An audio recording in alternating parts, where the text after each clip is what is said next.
Suatu ketika, kerajaan Jenggala diserang oleh musuh.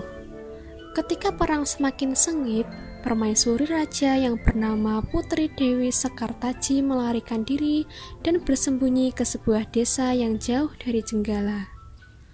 Untuk menjaga keselamatannya, ia menyamar sebagai gadis kampung.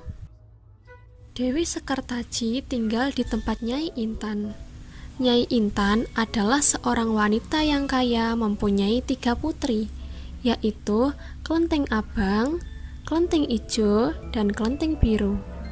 Oleh Nyai Intan, Dewi Sekartaji diangkat anak dan diberi nama Kelenteng Kuning. Setelah keadaan di kerajaan Jenggala kembali tenang dan aman, sang pangeran mencari jejak istrinya. Ia pergi dan menyamar menjadi seorang pangeran yang sedang mencari jodoh. Panji Asmarabangun menyamar dengan nama Ande-Ande Lumut, lalu membuat sayembara. Dalam waktu singkat, berita sayembara itu tersebar jauh hingga ke desa si Kelenteng Kuning. Kelenteng Abang, Ijo, dan Biru mendengar kabar sayembara itu. Mereka sangat senang dan ingin mengikuti sayembara itu. Kita harus berhias agar terlihat cantik dan memikat hati sang pangeran, kata Kelenteng Abang. Benar sekali, kita akan memakai pakaian dan perhiasan yang paling bagus, kata Kelenteng Ijo. Hai Kelenteng Kuning, kamu tidak usah ikut sayembara ini. Kamu tidak pantas mendapatkan pangeran. Lebih baik kamu mencuci baju di sungai, perintah Kelenteng Abang dengan sinis. Ketika Kelenteng Kuning sedang mencuci di sungai, tiba-tiba seekor burung bangau datang menghampirinya. Anehnya, burung itu bisa berbicara dan kedua kakinya menggenggam sebuah cambuk. Wahai Tuan Putri, pergilah ke desa Dadapan mengikuti sayembara itu. Di sana Tuan Putri akan bertemu dengan Panji Asmarabangun.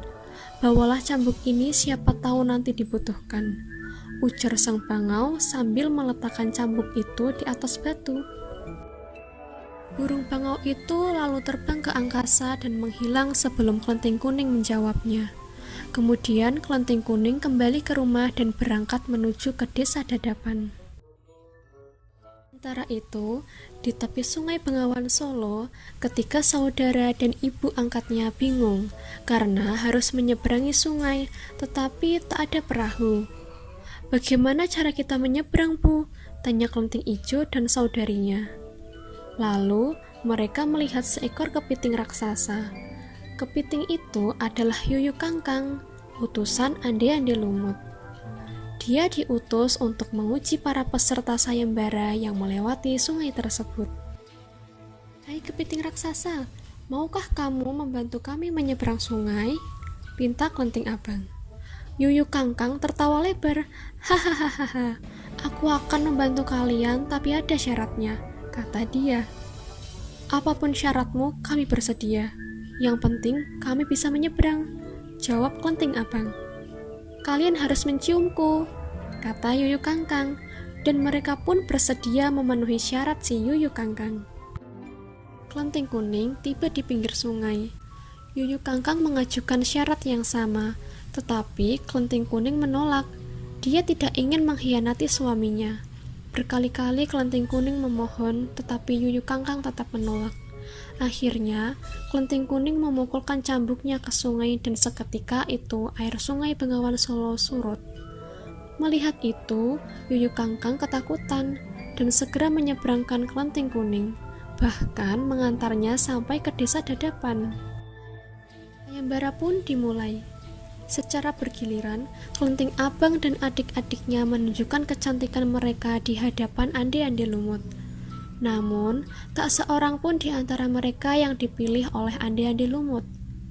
Ampun pangeran, hamba mohon, terimalah salah satu putri hamba, Iba Nyai Intan. Ande-Ande Lumut menjawab, wahai Nyai Intan, ketahuilah, aku tidak bisa memilih seorang pun dari putrimu, karena mereka telah mencium si Yuyu Kangkang. Sambil menunjuk Kelenteng Kuning, pangeran melanjutkan, aku memilih gadis ini, karena dia lulus ujian, tidak mau mencium si Yuyu Kangkang. Nyai Intan dan ketiga putrinya baru sadar bahwa mereka ditolak oleh Ande-Ande Lumut karena tidak lulus ujian. Kemudian Ande-Ande Lumut membongkar penyamarannya. Dia mengatakan bahwa dia adalah Panji Asmarabangun. Kelenting Kuning sangat bahagia karena bertemu lagi dengan suaminya.